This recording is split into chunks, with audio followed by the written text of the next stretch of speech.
informasi-informasi historis yang bisa kita temukan di sana. Dan kita menganggap kitab suci itu sebagai wahyu, ya, sabda Allah. Nah, dalam pemahaman, dalam konsep pemikiran seperti apa kita memahami bahwa di dalam kitab yang sekarang kita sebut sebagai Alkitab itu, kita temukan wahyu Allah. Dan mesti disikapi seperti apakah wahyu Allah itu? Apakah cukup ditangkap dan diterima, dipahami di dalam pemikiran kita ini? Supaya nanti kemudian bisa kita analisa dengan macam-macam metodologi penafsiran itu. Ataukah pewahyuan Allah, komunikasi diri Allah itu selalu mengharapkan suatu tanggapan, suatu respon dari kita. Nah, kalau ini yang kita pahami, lalu setiap kali kita menafsirkan kitab suci, selalu kita menafsirkan sebagai seorang yang beriman, sebagai seorang yang membuka diri pada sabda yang dinyatakan oleh Allah bagi kita. Nah, ini yang dalam pertemuan pertama ini, dalam topik bahasan pertama ini akan kita simpulkan hari ini. Dalam jam pertama kita akan menggunakannya lebih untuk saling membagikan pendapat kita, gagasan kita, ide atau mungkin ada informasi-informasi baru yang bisa ditambahkan untuk memperkaya kita semua. Dan bagian agak akhir, nanti mungkin setengah jam terakhir, itu lebih untuk kita sendiri membuat suatu sintesis, membuat suatu penyimpulan atas tema topik yang kita bahas hari ini. Apa yang kita maksudkan kalau membaca kitab suci itu artinya membaca peristiwa komunikasi. Ya, komunikasi antara Allah dan umatnya tentu saja. Ya, sekali lagi pasti bukan hanya umatnya yang jauh di masa lalu sana, dengan Abraham, dengan Ishak, Yakub, Musa, dan seterusnya. Tetapi juga dengan kita yang sekarang ini membaca teks kitab suci ini. Maka kita usahakan ini nanti dicatat sebagai satu ringkasan, summary gitu ya, insight. Apa yang gagasan yang menarik untuk nanti kita perkembangkan dalam kuliah-kuliah, dalam pembahasan-pembahasan kita selanjutnya. Oke, untuk pagi hari ini kita akan mencoba berbagi insight, berbagi hasil dari studi kita sendiri, pemikiran kita sendiri tentang yang kita bicarakan. Ya, bahwa kitab suci itu sebetulnya adalah peristiwa komunikasi, peristiwa pernyataan diri Allah yang selalu menantikan tanggapan, respons dari kita semua. Nah, apakah Anda itu setuju ataukah tidak setuju? Kalau setuju mungkin juga ada tanggapan-tanggapan, ada tambahan, ada informasi-informasi baru yang bisa kita bagikan. Nah, itu bisa kita bagikan bersama-sama pada kesempatan bagian pertama dari pertemuan kita pagi hari ini.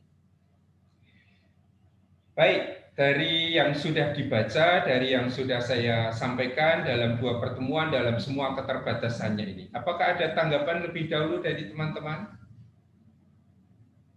Apa yang Anda pikirkan kalau kita mengatakan bahwa membaca kitab suci, sebetulnya kita sedang membaca suatu peristiwa komunikasi yang pasti di situ ada perjumpaan. Ada sesuatu yang disampaikan dan ada sesuatu yang jadi respon balik dari komunikasi diri Allah kepada umatnya itu. Baik, silakan ada yang memulai membagikan pemahaman atau informasi-informasi tambahan yang baik untuk kita pahami bersama. Pak. Ya, silakan. Menurut saya salah satu contoh kitab suci sebagai peristiwa komunikasi saya menariknya dan saya mungkin nggak pernah lupa tuh ada di PL tentang, saya lupa di mana ayatnya atau di mana tepatnya, ceritanya tentang kayak Tuhan Yesus Allah ingin menghukum suatu bangsa dan Musa atau siapa gitu Pak, dia mengatakan, Tuhan, apabila saya menemukan ada orang yang benar di kota itu, apakah engkau akan tetap memusnahkan mereka? Masa gara-gara satu atau dua orang engkau memusnahkan kota itu? Nah, terus kata, oke, saya beri berapa, 50 atau berapa, saya lupa tepatnya berapa. Terus akhirnya dia nggak ketemu. Oh, Abraham. Nah, terus dibilang, kalau misalnya saya nemu 40, ada nggak? Boleh sampai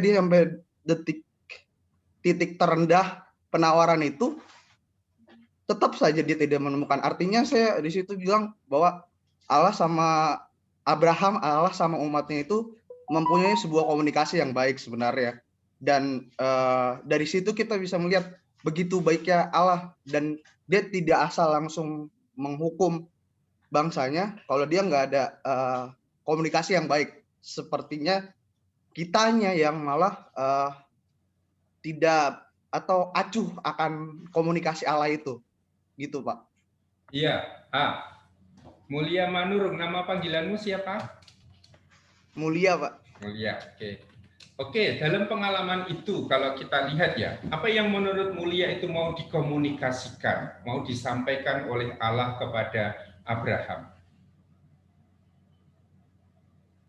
Yang ingin dikomunikasikan bahwa mungkin ya saya berpikirnya pasti segala sesuatu yang Tuhan telah lakukan, apa Tuhan ingin lakukan atau Tuhan sedang lakukan, itu pasti ada dasarnya, ada suatu alasannya, dan mungkin orang kayak kita nggak langsung paham pada saat itu. Mungkin pada saat sudah terwujud atau pada saat sedang terlaksanakan suatu apa yang dilakukan oleh Allah itu, baru kita tahu, oh maksudnya gini gitu Pak. Oke, terima kasih ya. Nah, ada suatu peristiwa ketika Allah itu menyampaikan, oh saya mau menghukum umat saya ini. Kita punya Abraham yang tawar-menawar. Ada lagi peristiwa ketika Allah juga menyampaikan, oh semua yang saya ciptakan ini melakukan kejahatan dan akan saya musnahkan. Dan ternyata itu tidak ada tawar-menawar. Dalam peristiwa siapa itu? Ketika Allah merencanakan akan memusnahkan semua yang sudah Dia ciptakan? Yunus, Pak. Yunus? No. Ya, ketika Allah itu merencanakan akan menghancurkan semua yang diciptakan. Sama-sama ya, Allah sama-sama mengatakan kepada Abraham, saya akan menghancurkan.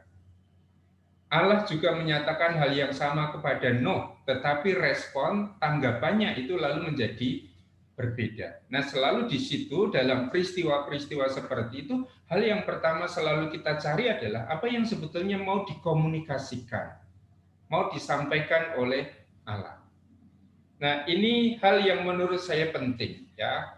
Saya diajar selama saya di Roma 4 tahun itu selalu, kalau menafsirkan kitab suci, yang pertama harus dilakukan adalah membaca teksnya. Ya, tidak menggunakan metodologi yang macam-macam dulu, tetapi baca teksnya baik-baik, lalu tangkap pesan yang paling pokok di situ. Nah, biasanya pesan yang paling pokok yang selalu harus kita tanyakan adalah apa yang mau disampaikan oleh Allah dalam peristiwa itu. Tentu saja ini kalau bentuknya adalah narasi atau cerita, ya. Lain halnya kalau hukum-hukum dan seterusnya itu. Nanti kita bahas yang lain. Tetapi hal yang selalu pertama kali dicari juga dalam peristiwa tawar-menawar antara Abraham dengan Allah itu. Apa yang sebetulnya mau dikomunikasikan, disampaikan oleh Allah kepada Abraham, disampaikan oleh Allah kepada Nuh, disampaikan oleh Yesus kepada murid-muridnya. Ya, ini hal yang menurut saya selalu menjadi sangat penting. Yang kedua adalah apa yang menjadi respon, tanggung jawab dari aktor jawaban, ya, reaksi dari orang-orang yang diajak berkomunikasi oleh Allah. Mungkin reaksinya Abraham itu lalu dia menawar, ya, supaya Allah jangan menghukum. Reaksinya Nuh mungkin tidak sangat kelihatan. Ya, hanya dalam ketaatan dia melakukan apa yang diperintahkan oleh Allah itu. Kalau kita membaca Keluaran bab 2 sampai 4, reaksinya Musa itu selalu adalah penolakan. Dan berkali-kali harus diyakinkan oleh Allah sehingga pada akhirnya Musa itu berangkat ke Mesir seperti yang diminta oleh Allah. Sehingga komunikasi diri Allah ini selalu mendapat reaksi yang berbeda-beda. Nah, ini yang selalu perlu untuk kita cermati menurut saya dalam usaha kita untuk selalu membaca kitab suci. Jadi sebelum kita menggunakan metode-metode yang kita pilih, kita selalu harus mencermati teksnya lebih dahulu. Menangkap pesan-pesan pokok yang secara spontan itu muncul di dalam penangkapan kita. Ya, baru kemudian kita akan menggunakan alat-alat tafsir, metode-metode tafsir yang tersedia untuk kita. Baik, Mulia, terima kasih. Ada teman lain yang menyambung? Saya, Pak. Ya, silakan. Tapi saya sekaligus bertanya ya, Pak. Ya. Itu kan di penjelasan Bapak yang di YouTube itu yang Bapak menegaskan bahwa yang perlu diingat dalam penafsiran itu bahwa penafsir selalu berfokus pada metodologi atau metodenya sehingga mengabaikan isi dan mengabaikan komunikasi interpersonalnya. Nah, saya tiba-tiba keingat sama salah satu metode tafsir itu kritik ideologi, di mana si penulis memiliki ideologi dalam menyampaikan maksud dari penulisan sebuah kitab itu. Nah, yang menjadi pertanyaan saya, ketika kritik ideologi digunakan, apakah kita akan mengkomunikasikan Allah itu mengkomunikasikan apa yang ingin disampaikan oleh Allah, atau justru kita akan mengkomunikasikan ideologi si penulis terhadap Allah, gitu, Pak? Iya, dua-duanya bisa.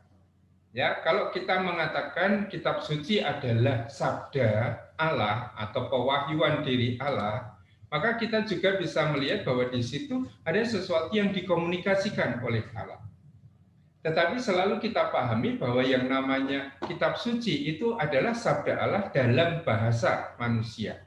Karena yang secara jelas itu menuliskan itu adalah manusia. Maka kita bisa melihat dua sisi itu.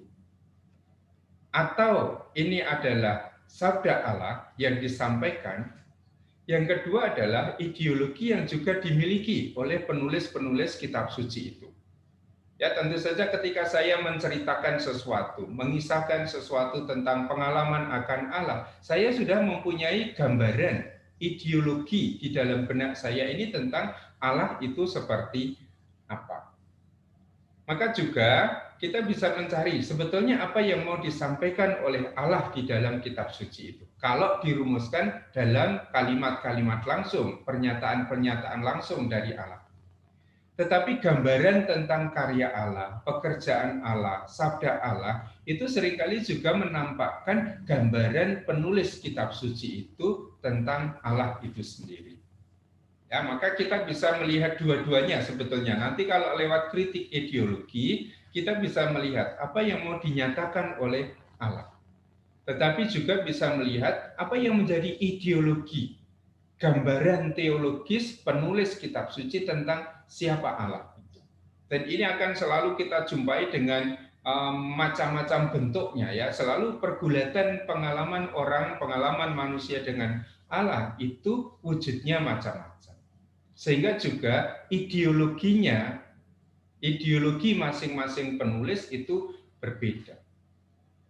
Ya, katakanlah misalnya kalau kita punya 4 Injil sama-sama bicara tentang Yesus.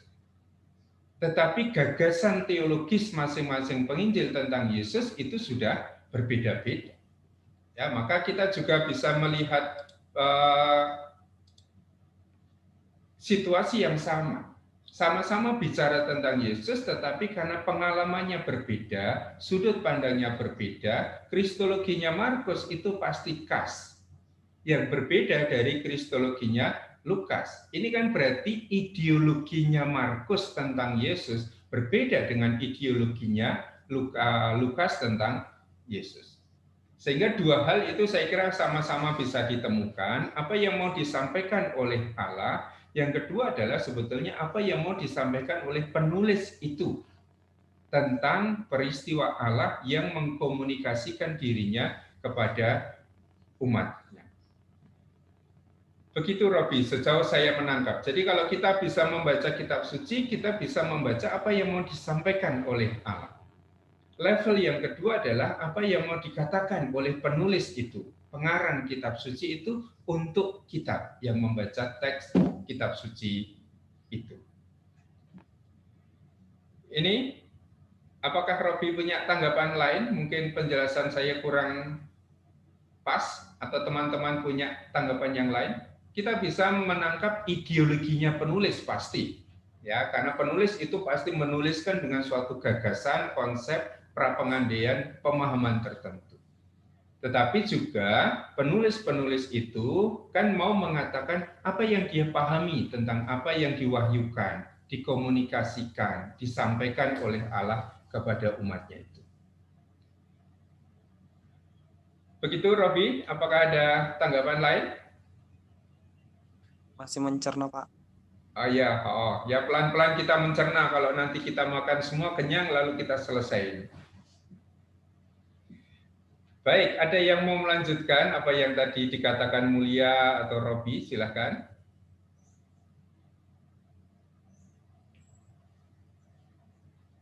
Pak, Ya, berarti kalau dari pernyataan Bapak saya nangkapnya gini, takut salah Pak.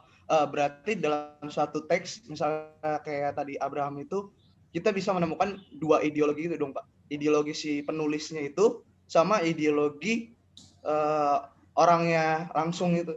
Si tokohnya yang dalam situ, yang diceritakan itu gitu Pak. Jadi penulis ingin menceritakan, oh ini ideologinya si Abraham tuh kayak gini. Tapi dia nggak lupa memasukkan unsur ideologi saya tuh menangkap Abraham tuh seperti itu gitu. Apa kayak gitu, Pak? Iya, selama orang membuat suatu pengisahan, orang tidak mungkin itu lepas dari ideologinya sendiri. Ya, ketika saya mau menulis buku misalnya, buku tentang kristologi, pasti sudah sangat dipengaruhi oleh paham saya tentang Yesus. Tidak mungkin tidak. Ya.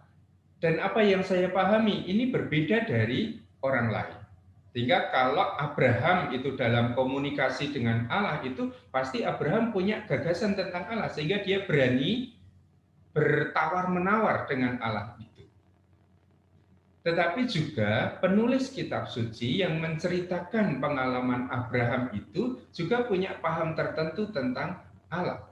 Ya, yang kemudian diungkapkan di dalam kisah-kisah tentang Abraham yang tawar-menawar dengan Allah itu. Maka seperti tadi saya katakan ketika menanggapi Robi, kemungkinan kita bisa menemukan dua hal itu. Apa yang mau disampaikan oleh Allah kepada umatnya, kepada Abraham. Yang kedua adalah apa yang mau disampaikan oleh penulis kitab suci tentang Allah. Nah, kalau Allah mau diajak tawar-menawar oleh Abraham seperti itu, lalu gambar Allah seperti apa yang muncul di dalam benak saya. Sehingga setiap penulis yang menuliskan sesuatu, itu pasti menuliskan sesuatu berdasarkan ideologinya, berdasarkan pemahamannya. Sama seperti kita, kalau kita mau membaca kitab suci, pasti cara kita membaca, pemaknaan kita sangat juga bergantung pada ideologi yang sudah ada di dalam benak kita ini. Nah, ideologi kita bisa berbeda-beda, sehingga hasil dari membaca kitab suci yang sama, perikop yang sama, itu juga tidak akan selalu sama. Ya, karena masing-masing orang itu juga digerakkan oleh minatnya, oleh pemahaman-pemahaman teologinya, mungkin juga oleh tradisi-tradisi teologi yang sudah sangat diperkembangkan dan sudah sangat dikenal. Sehingga menurut saya benar bahwa kalau kita membaca kitab suci, ya kita bisa pertama-tama selalu adalah mencari apa yang mau disampaikan oleh Allah. Dan itu bisa diungkapkan, dicari dalam kata-kata yang biasanya langsung dinyatakan oleh Allah. Kita juga bisa mencari apa yang sebetulnya mau dikatakan oleh penulis kitab suci itu tentang Allah. Ya, kalau Allah menciptakan segala sesuatu itu dengan baik, tetapi sampai pada titik tertentu Allah mau menghancurkan semuanya itu, ini pasti ada gambaran tertentu tentang Allah. Satu pihak Allah yang mencipta dalam segala sesuatu yang baik, sisi lain adalah Allah yang akan menghukum ketidaksetiaan. Nah, inilah yang kemudian bisa kita temukan. Gambar Allah seperti apakah yang ditampilkan oleh penulis di situ. Tetapi dari ceritanya sendiri, dari kisahnya sendiri, kita bisa juga bertanya tentang gambar Allah seperti apa yang tampil di dalam kisah itu. Maka nanti kita akan membedakan yang namanya dunia di dalam teks. Ya, kita membatasi pada kisah yang ada di dalam teks itu sendiri. Kita juga bisa ketika membaca sebuah teks, kita bertanya tentang dunia di balik teks atau dunia di belakang teks. Berarti itu pengarangnya, penulisnya, jemaatnya, orang-orang yang menerima pewartaannya itu. Atau juga kita bisa bicara tentang dunia di depan teks. Ya, dunia yang dibangun oleh teks yang sekarang ini kita baca. Nah, nanti di bagian tengah perkuliahan kita akan bicara tentang teks dan konteks, sehingga kita mencoba melihat ini. Kita bisa menemukan dunia di dalam teks, apa yang mau disampaikan oleh Allah di dalam peristiwa itu. Kita bisa juga bicara tentang penulisnya, apa yang mau disampaikan oleh penulis. Siapa Allah yang mengkomunikasikan diri dalam peristiwa-peristiwa itu. Jadi begitu mulia. Dalam penanggapan saya selalu kita bisa menemukan dua unsur itu. Karena pemahaman kita, kitab suci itu adalah sabda Allah, dari Allah sendiri kita yakini, yang ditulis dengan bahasa manusia. Yang ditulis juga dalam konteks kemanusiaan kita. Maka kalau sudah ditulis dalam konteks kemanusiaan, pasti sudah sangat dipengaruhi oleh situasi historis. Pasti sangat dipengaruhi oleh ideologi kita, pasti dipengaruhi juga oleh pengalaman pengenalan penulis itu akan orang yang dikisahkan di situ. Kalau ideologinya Markus itu adalah tentang Yesus sebagai pembuat mukjizat dan dia mau melawan ide itu, maka Markus pasti akan sangat kental dengan ide tentang Yesus itu bukan seperti pembuat mukjizat yang lain. Ya, kalau idenya orang Yahudi itu adalah Mesias itu adalah seorang yang jaya, yang luhur, yang mulia, pemenang, Markus punya gagasan tentang Mesias yang lain, berarti ideologinya lain. Dan pasti cara Markus menceritakan Yesus sebagai Mesias itu akan sangat berbeda dari cara orang-orang Yahudi pada umumnya ketika dia bicara tentang Mesias. Contoh lain, sama-sama peristiwa kunci dalam peristiwa hidup Yesus, salib. Bagi orang Yahudi salib itu apa? Maka mereka akan ambil dalam perjanjian lama. Apa yang dikatakan perjanjian lama tentang salib? Oh, itu hukuman. Oh, itu kutuk. Sementara orang-orang Kristiani mulai dari zaman Paulus akan menafsirkan salib itu secara baru. Oh, salib itu ketaatan. Ya, dia yang taat sampai mati disalib. Kalau kita membaca Injil Yohanes, dia punya ideologi yang berbeda. Salib itu justru peristiwa peninggian dan pemuliaan. Ya, kapan Yesus ditinggikan dan dimuliakan? Dalam gagasan ideologisnya Yohanes itu adalah salib. Maka peristiwa yang sama dipahami secara berbeda oleh orang yang berbeda karena punya gagasan teologi yang berbeda, punya pemahaman-pemahaman teologi yang berbeda. Sehingga selalu kita katakan penulis kitab suci itu selalu adalah teolog. Mereka bukan hanya orang yang menceritakan suatu kisah, tetapi membangun suatu kisah dalam kerangka ideologi, kerangka paham teologi yang mereka miliki masing-masing. Sehingga selalu kita harus bisa menemukan perbedaan satu kitab dengan kitab yang lain, meskipun itu menceritakan sesuatu yang sama. Katakanlah yang sekarang ini dalam gereja Katolik sedang dibaca sebagai bacaan dalam ibadah pagi, itu adalah kisah penciptaan. Tetapi dalam satu kitab yang sama, kita sudah menemukan dua kisah penciptaan yang cukup berbeda. Maka pasti ini ideologinya juga berbeda.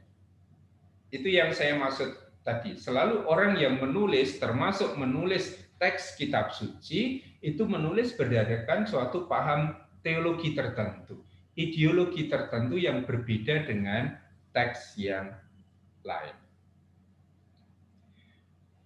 Begitu, mulia? Baik, Pak. Oke, ada teman yang lain yang melanjutkan, silakan.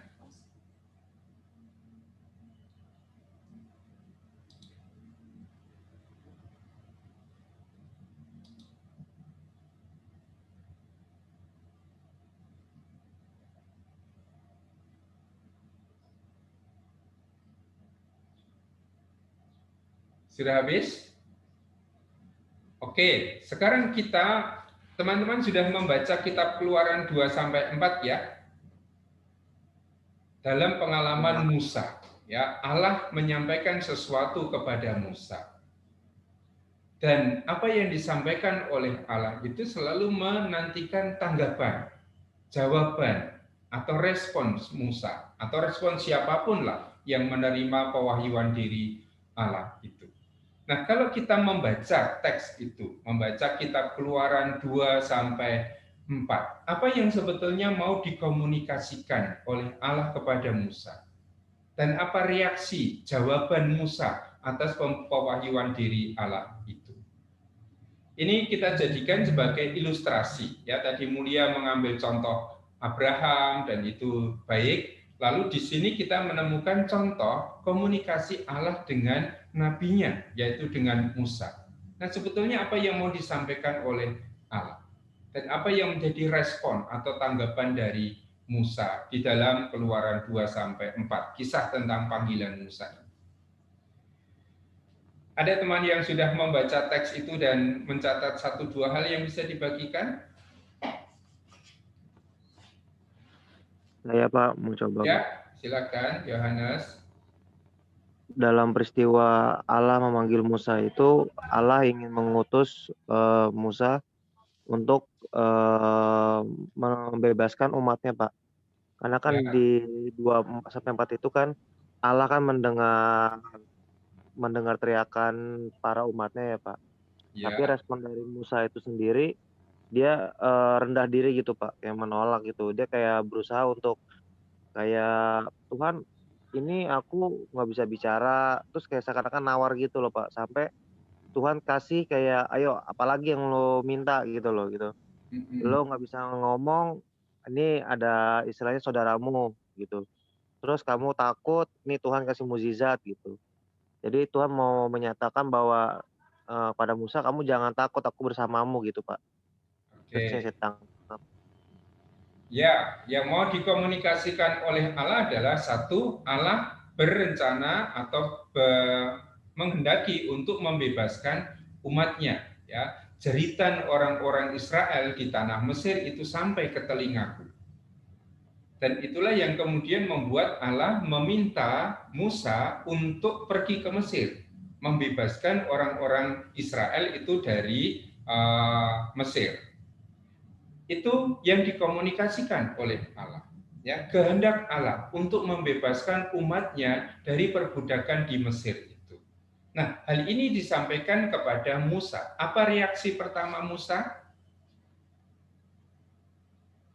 Ketika diminta oleh Allah pergi ke Mesir, apa reaksi pertama Musa? Musa merasa nggak pantas, Pak. Musa merasa tidak pantas. Di ayat mana kita temukan teks itu?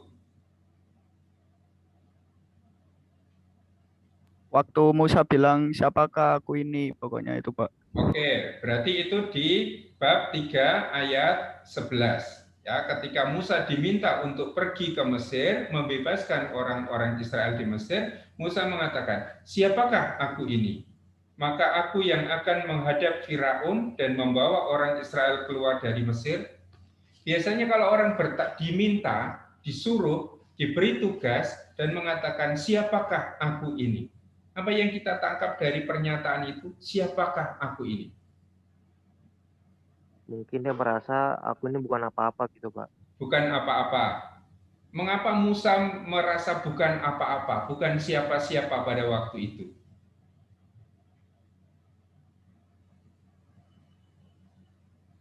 Kita bisa mencari latar belakang, kok Musa mengatakan siapa toh saya ini sehingga saya harus pergi ke Mesir menghadapi Firaun itu? Mungkin dia karena takut dengan Firaun juga kali, Pak. Takut. Dia kan mau dari mana kita tahu bahwa sebetulnya Musa itu takut pada Firaun itu? Dia kan sebelumnya kan dikejar mau ditangkap gitu, Pak, karena dia menolong salah satu bangsa Israel itu loh, Pak. Ya, ya, yes. Bayangkan sekarang kita dalam situasi seperti Musa ya. Musa itu kan pergi melarikan diri dari Mesir karena takut akan dibunuh oleh Firaun. Tetapi sekarang justru dia diminta oleh Allah kembali lagi ke Mesir, harus menghadapi Firaun tentu saja. Karena untuk bisa membebaskan orang-orang Israel dari Mesir, lalu Musa itu harus berhadapan dengan Firaun. Nah, ini kan berarti respon pertama Musa adalah respon penolakan sebetulnya. Bahwa saya ini siapa toh? Ya, saya tidak sanggup menghadapi Firaun. Nah, berhadapan dengan keraguan Musa itu, penolakan Musa itu, apa yang kemudian disampaikan oleh Allah kepadanya? Di ayat 12 di sana dikatakan, bukankah aku akan menyertai engkau? Maka siapa Allah yang mewahyukan diri kepada Musa? Allah yang mewahyukan diri, Allah yang mengkomunikasikan diri kepada Musa adalah Allah yang mau menyertai engkau. Musa itu merasa saya tidak sanggup, saya tidak bisa. Tetapi Allah mengatakan, aku menyertai engkau. Bukankah aku akan menyertai engkau? Nah, lewat pernyataan seperti ini, apa yang mau dikomunikasikan oleh Allah kepada Musa sebetulnya?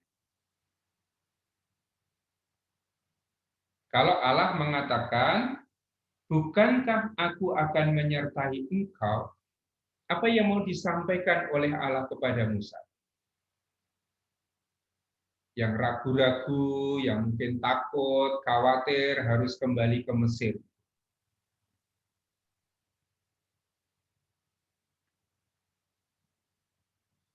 David Sitorus? Mungkin menurut saya Ya. supaya Musa jangan takut itu, Pak. Ya, supaya Musa jangan takut. Tetapi dari sisi Allah sendiri, aku adalah, ya, apa yang mau disampaikan oleh Allah kepada Musa? Aku ini Allah seperti apa tahu bagimu? Yohanes masih melanjutkan.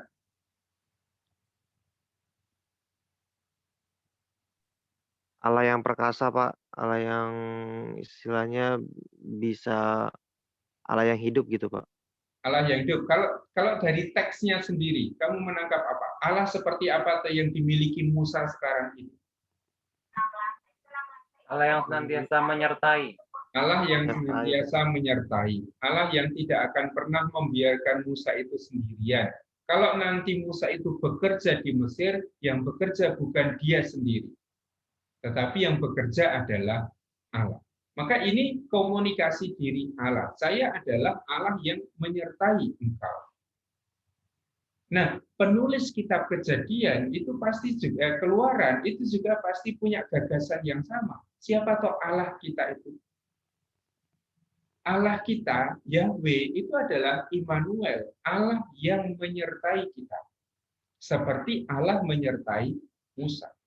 Dan seluruh kitab Keluaran itu nanti akan dibangun berdasarkan paham yang sama. Allah adalah Allah yang menyertai. Ya, ketika orang-orang Israel keluar dari Mesir, berjalan selama 40 tahun di padang gurun, Allah selalu berjalan bersama mereka. Sehingga siapa Allah yang kita temukan di dalam komunikasi diri yang singkat dengan Musa ini, dalam bagian pertama adalah Allah adalah Dia yang selalu menyertai. Dalam kitab Kejadian kita temukan siapa Allah. Oh, Allah itulah Allah yang menciptakan, pencipta. Dan kalau Dia menciptakan segala sesuatu itu baik. Ya, sementara di Keluaran ini kan pengalaman orang keluar dari Mesir harus berjalan dalam susah payah selama 40 tahun di padang gurun, lalu muncul gagasan tentang Allah. Siapa Allah kita itu? Oh, Allah kita adalah Allah yang menyertai. Dan itu sudah mulai dikisahkan dalam kisah panggilan Musa. Ya, ketika Musa merasa khawatir, Musa merasa tidak pantas, bertanya tentang siapa aku, apa kesanggupanku, Allah mengatakan, bukankah aku akan menyertai engkau? Inilah tanda bagimu bahwa aku yang mengutus engkau. Apabila engkau telah membawa bangsa itu keluar dari Mesir, maka kamu akan beribadah kepada Allah di gunung itu. Allah yang akan menyertai, dan Allah meyakinkan Musa, kalau nanti kamu membawa orang Israel keluar dari Mesir, kamu akan beribadah di gunung ini. yaitu di tempat di mana Musa waktu itu dipanggil oleh Allah. Berarti Allah menjamin bahwa Musa akan berhasil membawa keluar orang-orang Israel itu dari perbudakan Mesir. Bukan karena kecakapannya sendiri, bukan karena kemampuan Musa sendiri, tetapi karena Allah yang menyertai dia, sehingga dia bisa membawa Israel itu keluar dari Mesir. Nah, ini pun tawar-menawar yang pertama. Dan apakah akan selesai? Pasti tidak. Nanti masih akan dilanjutkan tawar-menawar yang kedua. Tapi dari komunikasi Allah dengan Musa ini, kita sudah mulai melihat bahwa di situ ada suatu paham tertentu tentang siapa Allah. Ya, bahwa Allah adalah Immanuel. Dia yang menyertai umatnya. Dia yang menyertai Musa. Dia yang dalam seluruh kitab Keluaran nanti akan menyertai juga Israel dalam perjalanan panjang di padang gurun itu. Oke, sampai di sini ada tanggapan tentang siapa Allah yang menyatakan diri atau dinyatakan oleh penulis kitab Keluaran dalam peristiwa ini? Pak, saya mau tanya tentang hal lain boleh, Pak? Ya. Jadi yang mau saya tanyakan, apakah komunikasi Allah terhadap Israel atau dalam konteks ini terhadap Musa harus berupa kalimat langsung Allah menyatakan dirinya kepada Musa? Karena menurut saya, Pak, di Keluaran 3 ayat yang kedua, ketika Tuhan menampakkan diri kepada Musa dalam rupa semak yang terbakar, itu menurut saya sebuah inisiatif Allah menunjukkan dirinya kepada Musa, dan Musa merespon itu, Pak, dengan ya udah aku pergi ke sana, aku mau lihat apakah kok bisa gitu loh, duri itu nggak kebakar, padahal ada api gitu. Dan ketika Musa datang, Allah mengatakan dirinya kepada Musa, berhenti dan tanggalkanlah kasutmu karena itu tempat kudus, dan Musa mengikuti itu gitu, Pak. Nah, apakah komunikasi juga bisa berupa seperti itu, Pak? Berarti nggak, yang mau saya katakan, komunikasi apakah bisa dalam rupa lain di luar komunikasi langsung, begitu, Pak? Ya, bisa. Ya, bahwa komunikasi itu tidak selalu dinyatakan di dalam kalimat-kalimat atau pernyataan-pernyataan langsung. Dalam sebuah kisah memang akan lebih mudah kita cermati komunikasi itu dalam kalimat langsung. Tetapi juga penyertaan Allah misalnya dalam Perjanjian Lama kan tidak selalu dalam kalimat langsung. Ya, bahwa Allah mengutus yang namanya Rafael, ya, malaikat Rafael itu untuk menemani Tobia itu kan juga wujud kehadiran. Ya, bahwa Allah itu Allah yang menyembuhkan, sehingga malaikat itu diberi nama Rafael seperti itu. Berarti siapa Allah yang dihadirkan oleh malaikat Rafael itu adalah Allah yang memberi kesembuhan. Ya, dalam pengalaman-pengalaman umat Israel, kehadiran Allah itu selalu juga dinyatakan dalam peristiwa-peristiwa yang khusus, tidak selalu dalam kata-kata, komunikasi yang verbal. Kehadiran Allah itu dinyatakan misalnya dalam tiang awan, ya, yang selalu menaungi Israel dalam perjalanan padang gurun, atau menjadi tiang api yang menjadi juga penerang bagi Israel dalam perjalanan di padang gurun. Maka komunikasi diri Allah di dalam teks kitab suci tidak selalu eksplisit dinyatakan di dalam kalimat-kalimat langsung. Ya, tetapi juga dalam peristiwa-peristiwa hidup Israel yang selalu disertai, dibimbing, diselenggarakan oleh Allah. Ya, demikian Christian. Oke. Ada yang lain, Pak, teman-teman? mau melanjutkan sedikit? Ya, Pak, silakan. Saya melanjutkan sedikit, boleh, Pak? Ya.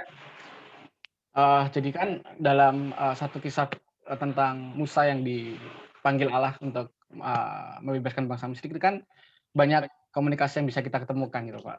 Lalu dalam sebuah proses hermeneutik, apa yang menjadi fokus kita? Apakah semua hal komunikasi itu bisa kita muat gitu dalam interpretasi kita atau bagaimana? Iya. Tidak semua hal nanti dalam penafsiran itu harus menerima fokus perhatian yang sama. Kalau kita nanti menafsirkan sebuah teks, biasanya kita akan baca secara utuh ya, maka harus mencermati teksnya. Tetapi juga penafsiran kita nanti akan berfokus pada hal yang biasanya lebih sempit, lebih kecil, sehingga tidak semua hal itu harus kita tafsirkan. Kalau kita membaca misalnya kisah panggilan Musa di bab 3 sampai bab 4, itu panjang sekali. Tetapi mungkin dalam penafsiran nanti kita hanya akan bertanya, apa isi pernyataan Musa? Siapakah aku ini? Maka kita cukup berhenti di situ. Atau pada pasangan pertama, pernyataan Allah dan ketidaksanggupan Musa, lalu peneguhan Allah. Karena ini kan rangkaian kalau di dalam kisah Musa ini. Allah menyatakan perintahnya kepada Musa, Musa menolak, dan setelah Musa menolak, Allah meyakinkan. Kemudian nanti Musa akan menolak lagi, ada keberatan lagi. Nah, menanggapi keberatan Musa ini, Allah meyakinkan lagi. Setelah 2 kali diyakinkan, Musa masih ragu lagi. Maka Allah harus meyakinkan lagi. Nah, kita bisa hanya berfokus pada satu saja. Tidak pada semua rangkaian itu tawar-menawar Musa dengan Allah.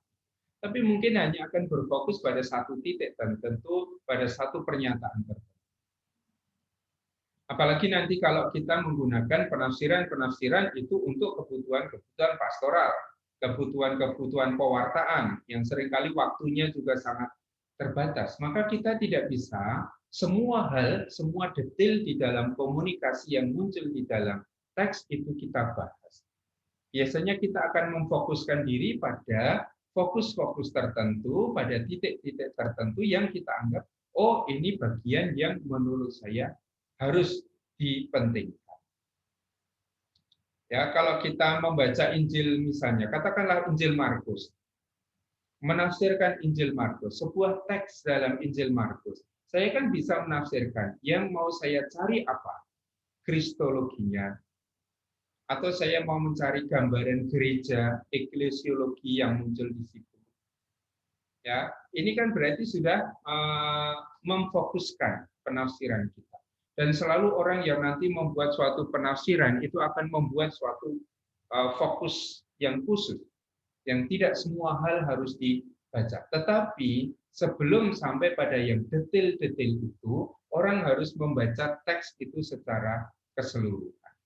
Karena satu detail itu hanya bisa ditemukan maknanya di dalam konteks keseluruhan kisah. Itu Christian. Oke, terima kasih. Teman yang lain silakan. Saya Pak. Ya. Saya mau bertanya. Ya Pak, Felix, silakan. Felix. Saya mau bertanya.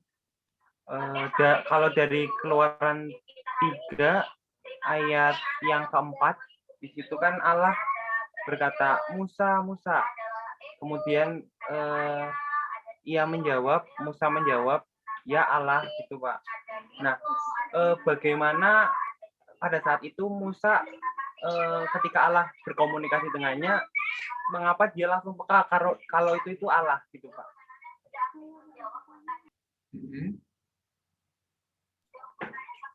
Mengapa? Mengapa Musa bisa langsung peka kalau siapa yang memanggil dia itu Allah, gitu Pak? Itu kan seringkali dalam kitab suci kan tidak disebutkan atau bagaimana gitu Pak. Apa suara saya terdengar jelas? Ya, terdengar. Ya, terdengar. Oke, mengapa Musa langsung memahami, katakanlah seperti itu, bahwa yang sedang berbicara dengan dia itu adalah Allah. Nah, saya kira ini pengalaman manusia juga yang bergulat untuk selalu bertemu, untuk selalu mengenal Allah yang sebetulnya merupakan misteri. Kita harus melihat bahwa teks kitab Keluaran itu pasti sudah produk dari suatu sejarah panjang tradisi Israel. Sehingga yang diceritakan di dalam kitab Keluaran itu, begitu Musa mendengar, lalu Musa tahu bahwa itu adalah Allah. Tetapi kalau kita cermati sejak di awal, ya, dalam semak yang kemudian terbakar itu, yang berapi tetapi tidak terbakar itu, Musa pun di situ sebetulnya belum mengerti. Sehingga Allah harus memberitahu kepada dia untuk melepaskan sandalnya karena tanah ini adalah tanah yang suci. Dan ketika Allah mulai bersabda, dalam pemahaman saya, Musa pun terus-menerus ada di dalam pergulatan untuk pelan-pelan itu mengenal Allah. Nah, di dalam teks kitab suci langsung dikenal sebagai Allah, karena itu sudah bagian yang terus-menerus diceritakan di dalam tradisi Israel, bahwa yang ditemui oleh Musa di gunung itu adalah gunung Allah. Apalagi di situ sudah disebut bahwa gunung yang menjadi tempat di mana ada semak yang menyala itu disebut sebagai gunung Tuhan. Nah, orang Israel sudah biasa itu menyebut siapapun yang lebih unggul, siapapun yang lebih berkuasa itu dengan Elohim. Ya, El, yang sebetulnya sudah menjadi gagasan umum yang ada di dalam tradisi Semit. Ya, orang-orang yang punya kuasa disebut Adon, orang-orang yang punya martabat yang lebih tinggi disebut Baal, orang-orang atau figur-figur yang mereka pandang sebagai figur supranatural, transenden disebut sebagai El, atau kalau di dalam istilah Ibrani kita ada Elohim gitu ya. Nah, ini pengalaman yang pasti ada di dalam satu proses panjang. Ya, sampai Musa nanti akhirnya mengenal atau diberi pewahyuan tentang nama Allah itu. Kalau kita membaca kitab Keluaran, maka sekarang langsung kita memahami bahwa Musa mengenali bahwa yang berbicara dengan dia adalah Allah. Tetapi juga pasti di dalam proses Musa sendiri pada waktu itu ada tahap-tahap di mana dia terus-menerus itu semakin lama semakin mengenal siapa itu Allah. Sampai pada akhirnya Musa bahkan diberitahu nama Allah itu adalah Yahweh. Nah, sekarang kelihatan kalau ini menjadi seolah-olah Musa langsung mengenal bahwa itu Allah, karena memang yang mengisahkan kitab Keluaran itu sudah hidup dalam tradisi Musa yang sekian panjang. Tetapi sebagai pribadi, saya kira Musa itu sama dengan kita-kita juga. Yang meskipun sudah diberitahu siapa Allah, tetap toh dalam perjuangan pengolahan hidup kita sendiri, kita masih terus-menerus bertanya tentang siapa Allah. Tawar-menawar Musa dengan Allah itu justru menunjukkan tahap-tahap yang harus dialami oleh Musa juga untuk semakin mengenali siapa Allah yang meminta dia untuk pergi ke Mesir itu. Itu Felix. Jadi lebih langsung mengenal bahwa itu Allah, orang atau figur yang dihormati, figur yang transenden, itu memang sudah menjadi bagian dari cara bertutur kitab suci kita. Sama seperti orang-orang di dalam Injil, mereka belum pernah mengenal Yesus itu sebagai Tuhan, tetapi juga langsung dikatakan mereka menyebut Yesus sebagai Tuhan. Padahal sebutan itu adalah sebutan Kristiani yang baru muncul nanti sesudah Yesus wafat dan bangkit. Ya, tetapi karena apa yang diceritakan di dalam Injil-Injil itu sudah merupakan buah dari tradisi panjang ya, penerusan iman gereja, lalu diceritakan di situ bahwa seolah-olah begitu orang berjumpa dengan Yesus, orang sudah mengenal bahwa Yesus itu adalah Tuhan. Demikian, Felix. Oke, terima kasih. Ada teman yang lain?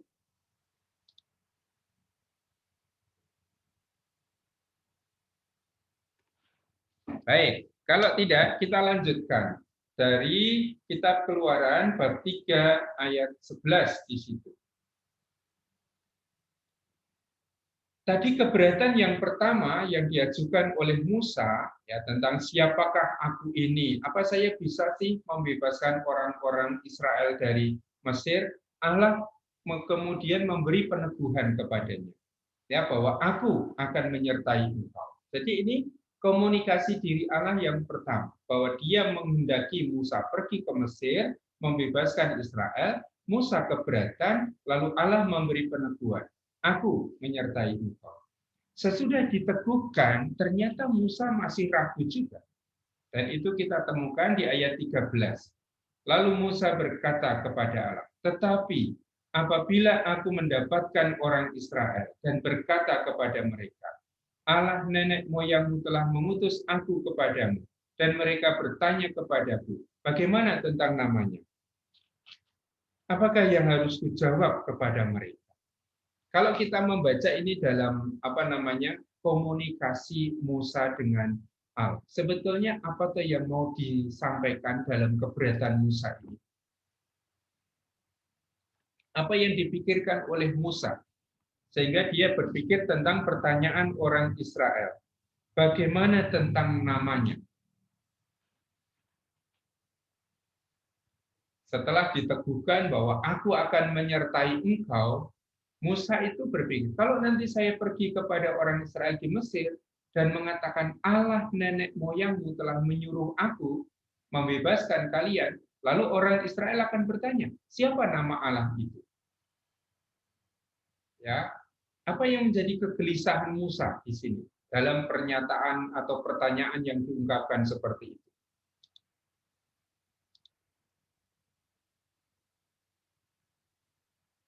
Apa yang menjadi kegelisahan Musa? Mungkin Musa memiliki kegelisahan bahwa dia belum mengenal Allah yang menyertainya itu sepenuhnya gitu.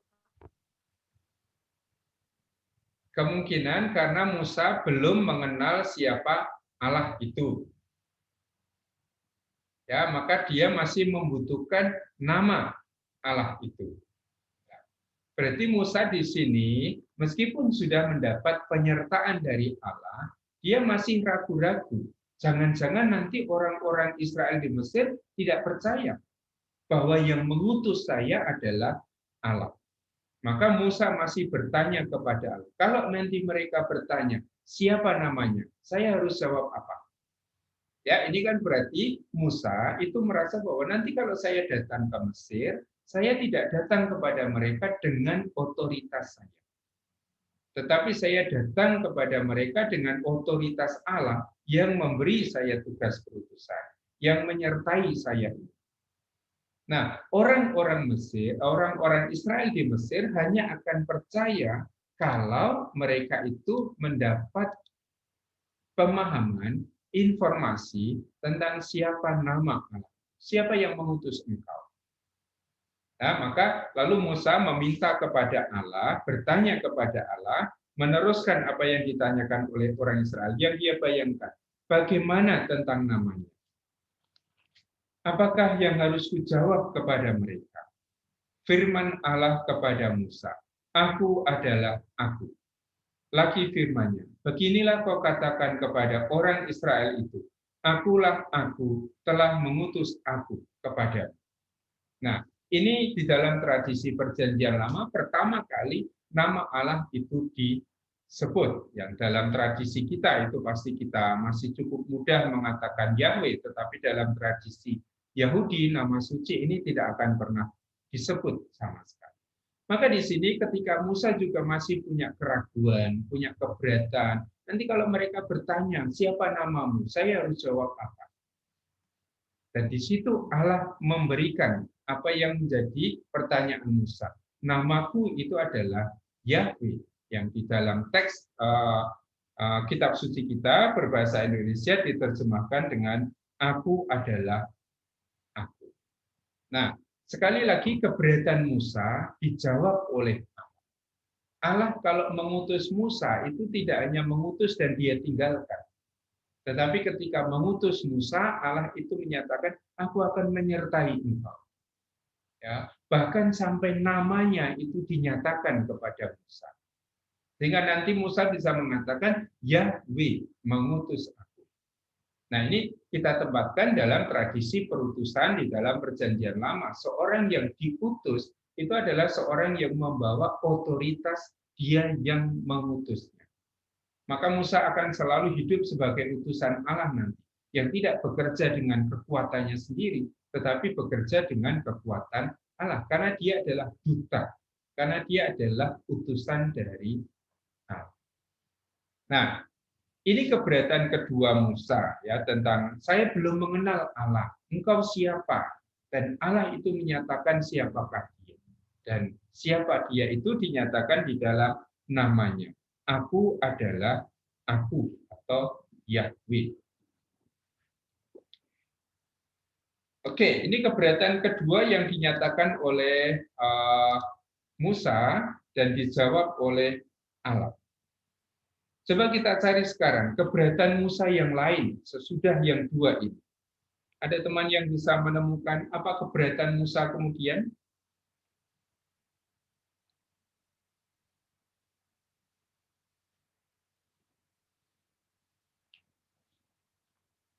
Keberatan Musa yang lain ada di ayat berapa? Pasal 4 ayat 1, Pak. Bab 4 ayat 1. Coba Felix dibaca, silakan. Lalu sahut Musa, bagaimana jika mereka tidak percaya kepadaku dan tidak mendengarkan perkataanku, melainkan berkata, Tuhan tidak menampakkan diri kepadamu. Lanjutkan, jawaban Allah. Tuhan berfirman kepadanya, apakah yang di tanganmu itu? Jawab Musa, tongkat. Firman Tuhan, lemparkanlah itu ke tanah, dan ketika dilemparkannya ke tanah, maka tongkat itu menjadi ular, sehingga Musa lari meninggalkannya. Lanjut sampai ayat 5. Tetapi firman Tuhan kepada Musa, ulurkanlah tanganmu dan peganglah ekornya. Musa mengulurkan tangannya, ditangkapnya ular itu, lalu menjadi tongkat di tangannya. Supaya mereka percaya bahwa Tuhan Allah nenek moyang mereka, Allah Abraham, Allah Ishak, dan Allah Yakub telah menampakkan diri kepadamu. Ya, sesudah diyakinkan bahwa Allah akan menyertai dia, sesudah diyakinkan bahwa Allah itu memberikan namanya kepada Musa. Sekarang Musa masih punya keberatan. Bagaimana jika mereka tidak percaya kepadaku dan tidak mendengarkan perkataanku, melainkan berkata, Tuhan tidak menampakkan diri kepadamu. Ini masih kegelisahan Musa, masih kekhawatiran Musa. Jangan-jangan orang-orang Israel di Mesir nanti tidak menerima saya. Apalagi kan sebelumnya diketahui bahwa memang Musa itu orang Ibrani, orang Israel, tetapi dididik di dalam istana Firaun, dididik sebagai orang Mesir. Maka mungkin Musa juga punya keberatan itu. Bagaimana nanti kalau mereka tidak percaya kepada? Bagaimana kalau nanti mereka mengatakan, oh Tuhan tidak menampakkan diri kepada? Nah sekarang keberatan Musa itu dijawab oleh Tuhan. Apakah yang ada di tanganmu itu? Tongkat. Lemparkanlah ke tanah. Nah, tongkat ini akan menjadi lambang kuasa kehadiran Tuhan di dalam diri Musa. Ya. Dan ini nanti akan digunakan oleh Musa dalam seluruh perjalanannya nanti menghadapi Firaun di Mesir. Lemparkanlah itu ke tanah. Dan ketika dilemparkannya ke tanah, maka tongkat itu menjadi ular sehingga Musa lari meninggalkan. Dan ini nanti akan dia buat di Mesir untuk menampakkan bahwa yang mengutus dia, yang menyertai dia, yang memberi kekuatan kepada dia adalah Allah yang dikenal oleh orang Israel sebagai Allah nenek moyang, Allah Abraham, Allah Ishak, dan Allah Yakub. Nah, Allah nenek moyang inilah yang sudah mewahyukan dirinya, bahkan namanya kepada Musa. Nah, sekarang Musa yang merasa keberatan itu, nanti kalau mereka tidak percaya gimana? Nanti kalau mereka mengatakan, Tuhan kami tidak menampakkan diri kepadamu gimana? Maka Allah memberikan tongkat itu, yang akan menjadi lambang kehadiran Allah dalam diri Musa ketika nanti Musa melayani orang Israel di Mesir. Ini keberatan Musa yang ketiga. Ya, sudah diberi tongkat, lalu di ayat 6 dan selanjutnya itu Musa diberi tanda lagi. Ketika Musa diminta untuk memasukkan sakunya tangannya ke dalam saku, ketika nanti ditarik keluar lalu kena kusta putih gitu. Ketika dimasukkan lagi ke dalam, dikeluarkan lagi, kustanya sudah sembuh. Maka ini adalah wujud-wujud penyertaan Tuhan, bahwa memang Tuhan menampakkan diri kepada Musa. Bahwa memang Allah itu mengutus Musa untuk pergi kepada orang-orang Israel di Mesir. Maka sebetulnya Musa ini sudah tidak punya alasan untuk menolak. Ya, tetapi namanya komunikasi Allah dengan umatnya tidak selalu itu langsung ditanggapi secara positif. Coba nanti teman-teman ingat lagi kisah-kisah panggilan di dalam kitab suci kita, Perjanjian Lama maupun Perjanjian Baru. Siapa orang yang dipanggil oleh Allah dan saat itu juga pergi? Ya, siapa orang di dalam Perjanjian Lama maupun Perjanjian Baru yang begitu dipanggil oleh Allah tidak menampakkan keberatan? Ya, tetapi langsung pergi. Ya, mungkin hanya Santo Paulus yang mengatakan sejak saat itu juga aku pergi ke tanah Arab. Ya, tapi itu kan juga pengalaman yang nanti bisa kita bandingkan dengan teks yang lain. Tetapi semua nabi punya keberatan yang sama. Yeremia ketika dipanggil, apa jawaban Yeremia? Tuhan, jangan saya sebab saya masih muda. Dan Allah mengatakan, jangan katakan aku masih muda, tetapi kepada siapa engkau kutus, engkau harus pergi. Siapa lagi? Yesaya. Apa keberatan Yesaya? Ketika dipanggil untuk menjadi nabi bagi Allah, Yesaya mengatakan, saya ini berasal dari kelompok orang najis bibir. Maka serafin di bait Allah itu kemudian mengambil bara dan bara itu ditempelkan ke mulutnya Yesaya. Yang mau mengatakan sekarang jangan katakan kamu orang najis bibir, ya, tetapi sekarang kamu harus berbicara menjadi nabi bagi Allah.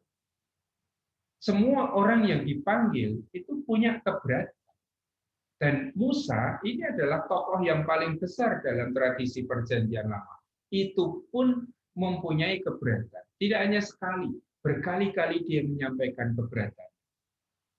Tetapi kemudian berhadapan dengan orang yang menyampaikan keberatannya itu, Allah memberikan peneguhan. Allah meyakinkan mereka bahwa Allah tidak akan membiarkan mereka bekerja sendiri. Seperti Musa ini.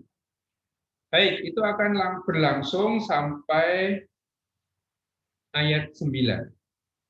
Kemudian akan muncul lagi keberatan Musa di ayat 10. Ada yang membantu kita untuk membaca, silakan. Siapa?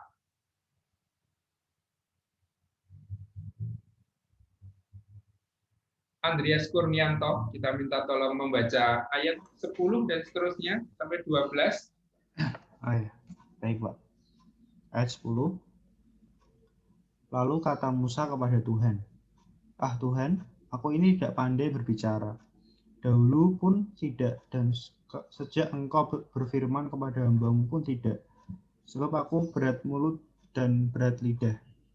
Tetapi Tuhan berfirman kepadanya, "Siapakah yang membuat lidah manusia? Siapakah yang membuat orang bisu dan tuli? Membuat orang melihat atau buta? Bukankah aku, yakni Tuhan?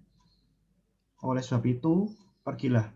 Aku akan menyertai lidahmu dan mengajar engkau apa yang harus kau katakan." Oke, apa keberatan Musa di situ? Tidak pandai bicara, Pak. Tidak pandai bicara. Ah Tuhan, aku tidak pandai bicara. Dahulu pun tidak, dan sejak engkau berfirman kepada hamba-Mu pun tidak.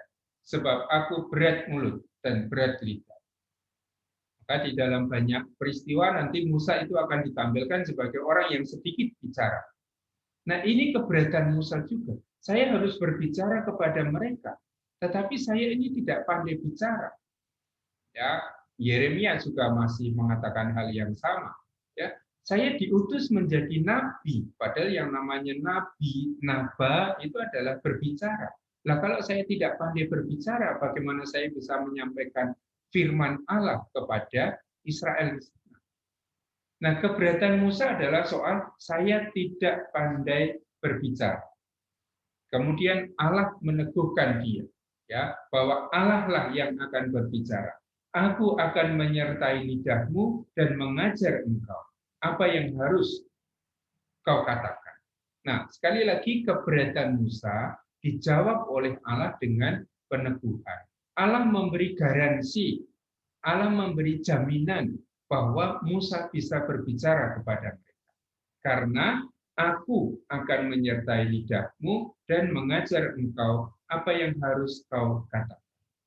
Baik, ini rangkaian penolakan Musa, keberatan Musa yang kemudian dijawab oleh Allah dengan peneguhan dari Allah.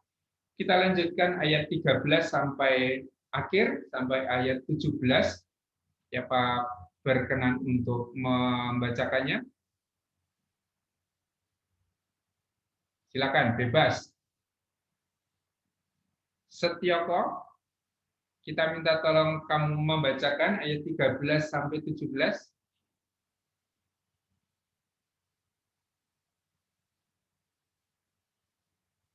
Keluaran 3 ya, Pak ya?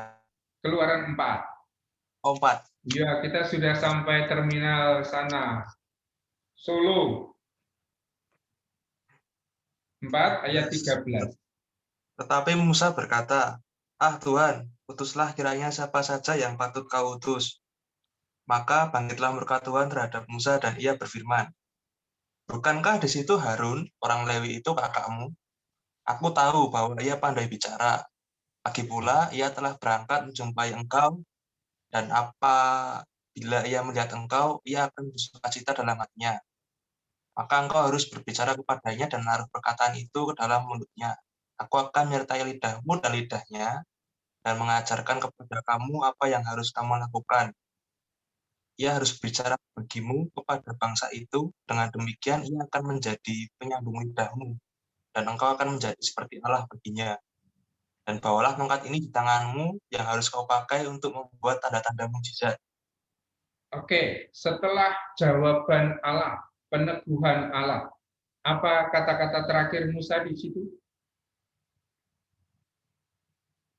Ayat 13. Ah Tuhan, utuslah kiranya siapa saja yang patut kau utus. Semua keberatan Musa sudah dijawab oleh Allah. Saya tidak bisa Tuhan, saya menyertai. Saya tidak punya kekuatan Tuhan, saya beri tongkat. Saya tidak pandai bicara Tuhan, saya yang mengajar kamu. Tetapi sesudah sekian banyak peneguhan dari Allah, Musa masih mengatakan, ah Tuhan, utuslah kiranya siapa saja yang patut kau utus. Musa hanya mau mengatakan, Tuhan jangan saya, utus orang lain saja. Nah, kita kan bisa melihat di sini dalam pengalaman komunikasi Allah dengan Musa. Ya, Allah harus membujuk-bujuk Musa. Dan pengalaman ini bukan hanya pengalaman Musa, tapi pengalaman banyak nabi yang lain. Ya, kita mengenal Nabi Yeremia itu yang merasa, aku sudah dibujuk. Sehingga Yeremia itu hanya bisa mengikuti Allah. Tetapi pengalaman Musa ini kan pengalaman Israel juga. Yang berkali-kali harus diingatkan oleh Allah, ditegur oleh Allah, dikuatkan oleh Allah. Meskipun juga kadang-kadang ragu-ragu. Seringkali juga tidak berhasil, seringkali juga jatuh. Dan apa yang digambarkan di dalam pengalaman Musa ini juga nanti akan menjadi gambaran pengalaman orang Israel dalam perjalanan disertai oleh Musa di padang gurun. Berkali-kali mereka menyimpang, berkali-kali mereka jatuh. Allah tetap menunjukkan, aku menyertai engkau. Berkali-kali mereka menyembah dewa-dewi, Allah harus menghukum mereka. Tetapi tetap ada sebagian kecil dari mereka yang diselamatkan oleh Allah. Nah, ini pengalaman kita membaca sebuah teks. Dan ketika kita membaca teks kitab suci itu, lalu dengan sendirinya di dalam benak kita mulai muncul Allah seperti apa toh yang tampak di dalam kisah itu. Atau siapakah Allah yang mau disampaikan oleh penulis kitab itu. Atau dari kata-kata langsung Allah dalam percakapan dengan Musa, kita bisa menangkap apa yang mau disabdakan oleh Allah. Apa yang mau disampaikan oleh Allah. Tidak hanya kepada Musa tentu, karena kita sebagai pembaca, kita berhadapan dengan teks. Sabda itu sekarang berbicara kepada saya. Mungkin kita akan mengatakan Musa itu terlalu sekali ya, sudah diyakinkan berkali-kali oleh Allah, tetapi tetap menolak. Tetapi kadang-kadang semakin kita menyalahkan Musa, semakin jari kita itu tertunjuk pada Musa, semakin kita harusnya menyalahkan diri kita sendiri pasti. Karena yang seringkali ragu, yang seringkali itu gelisah, bimbang, tidak mau, dan mengatakan, ah Tuhan, tunjuklah orang lain saja.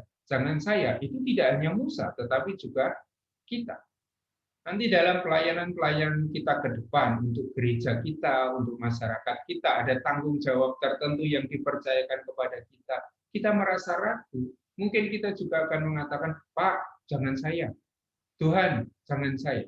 Nah, pengalaman Musa ini lalu juga menjadi gambaran akan pengalaman kita sekarang.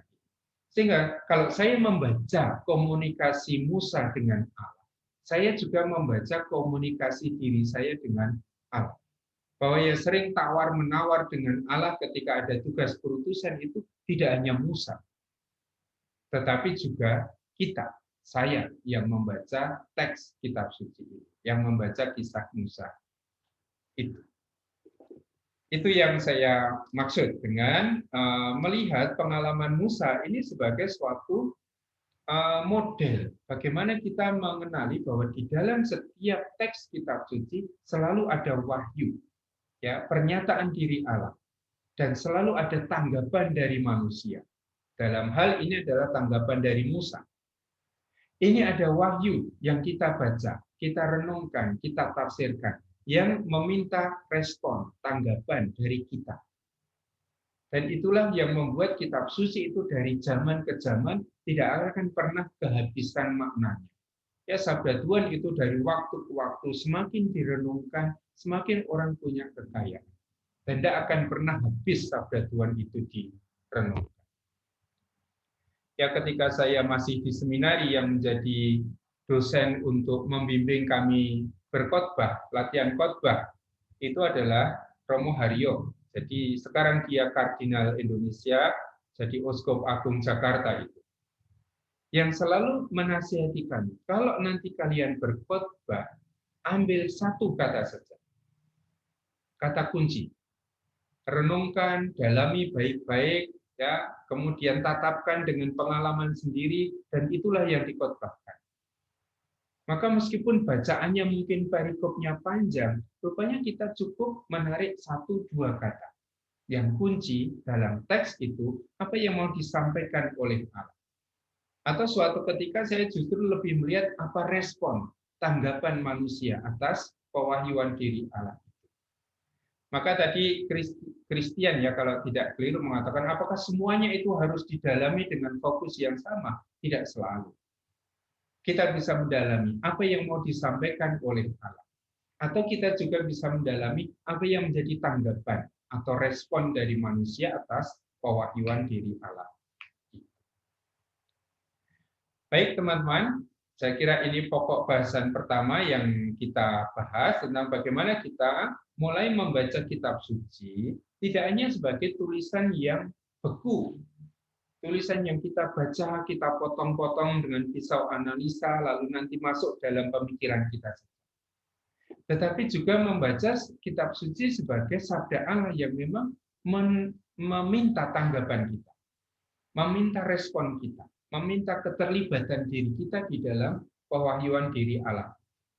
Dan ini akan menjadi sangat kelihatan nanti dalam teks-teks perjanjian baru. Apa yang disampaikan oleh Yesus tidak hanya untuk didengar, tetapi juga untuk diterima. Dan sabda Tuhan itu mestinya juga memberi daya perubahan dalam hidup kita sebagai orang-orang Kristen yang membaca.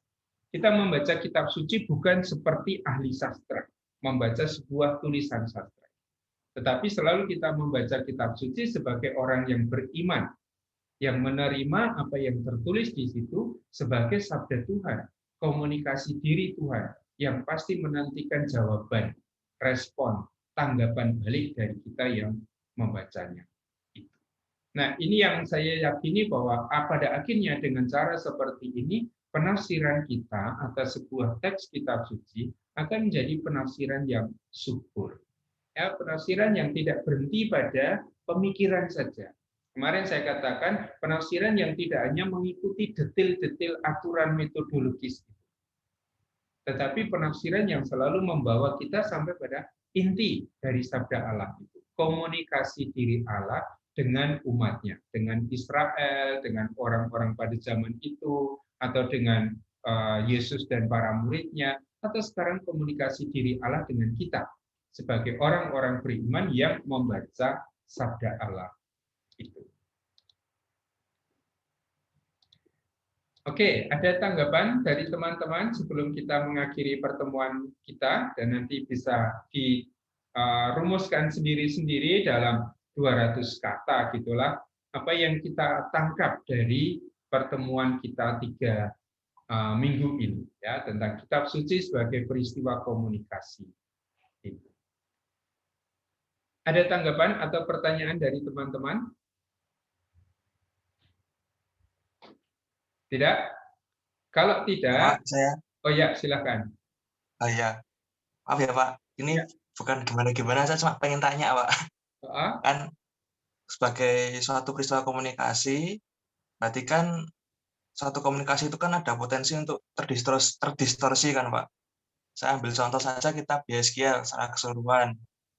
Nah, itu kan pembelajaran saya itu seakan nubuat dan penglihatan dari Nabi itu dibangun berdasarkan altered state of consciousness gitu Pak. Dia secara psiko itu kayak membicarakan sesuatu yang kayak bukan dirinya sendiri yang membicarakan. Kalau secara psikoanalis itu kayak ada distorsi gitu loh. Kayak dia ingin membangun suatu narasi yang berdasarkan trauma bangsa Israel dulu saat itu, jadi dia ingin seakan menjadi seperti penjajahnya dia dulu. Jadi dari kayak ada distorsi gitu Pak ketika kita berusaha memahami dari Yeskiel. Ya kalau misalnya kita mau memahami tanpa distorsi tadi, gimana ya Pak ya? Kalau tanpa distorsi saya kira susah ya dalam hermeneutika modern kita. Ya, dari pihak kita sendiri yang membaca teks, kita sudah membaca sebuah teks itu pasti tidak netral. Ya, kita sendiri sudah punya presuposisi, pengandaian tertentu. Ya, sehingga siapa saya sebagai pembaca pasti sudah sangat mempengaruhi hasil dari upaya saya membaca kitab suci. Apa yang diceritakan di dalam kitab suci itu kan juga diceritakan oleh orang yang hidup dalam konteks zaman yang khas, ya, punya cara-cara berbahasa yang khas. Katakanlah, pakailah contoh yang paling mudah, kitab Wahyu lah. Dengan sekian banyak simbol itu, kita tidak bisa memahami, tapi mereka paham atau tidak. Ya, 2.400 orang, kemudian ada piala, ada kuda dan seterusnya itu. Dalam kasanah bahasa mereka masih bisa memahami.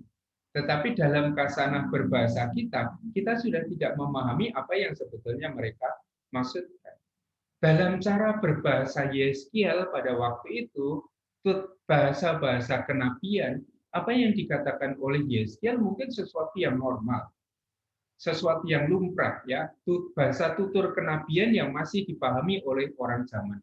Tetapi ketika teks itu dibaca oleh kita, ya, sekian ribu tahun kemudian, cara berbahasa mereka sudah kita nilai, oh itu cara berbahasa yang distorsi. Yang mungkin bagi mereka pada zamannya itu cara berbicara yang sangat biasa seperti itu. Ya, jadi kita sendiri yang membaca sebuah teks itu pasti membaca dalam suatu kerangka pemikiran tertentu. Kita punya ideologi tertentu, punya prapengandaian tertentu. Sementara teksnya itu ditulis oleh orang pada zaman tertentu, yang pasti punya ideologi tertentu, punya cara berbahasa yang tertentu, mungkin juga model-model bertutur, berkisah yang juga tertentu. Maka kalau kita ikut misalnya Paul Ricoeur nanti di dalam hermeneutika yang lebih modern itu, kita seringkali harus mengambil jarak dulu dari teks. Supaya teks itu tampil sebagai teks yang netral. Ya, kita tidak membaca sebuah teks itu berdasarkan dogma, keyakinan iman, prapengandaian yang sudah lekat dengan pemahaman saya. Bahwa ketika kita membaca suatu teks kuno dan kita mengatakan, oh itu ada unsur-unsur yang distorsi, itu kita sangat mungkin membaca dengan cara seperti itu. Tapi cara kita berbicara sudah berbeda dengan cara mereka berbicara. Ya, cara mereka bertutur itu sudah berbeda dengan cara kita sekarang yang bertutur. Maka sangat baik selalu dalam membaca teks kita mencoba mencermati teks itu dalam konteksnya. Ya, dalam konteks penceritaan waktu itu, dalam kaidah-kaidah penceritaan waktu itu. Dan tidak selalu hanya menggunakan ideologi saya, konsep saya, cara berpikir saya untuk membaca teks tersebut. Demikian Setioko, semoga tambah bingung ya. Oke, terima kasih. Ya, terima kasih Pak. Ya.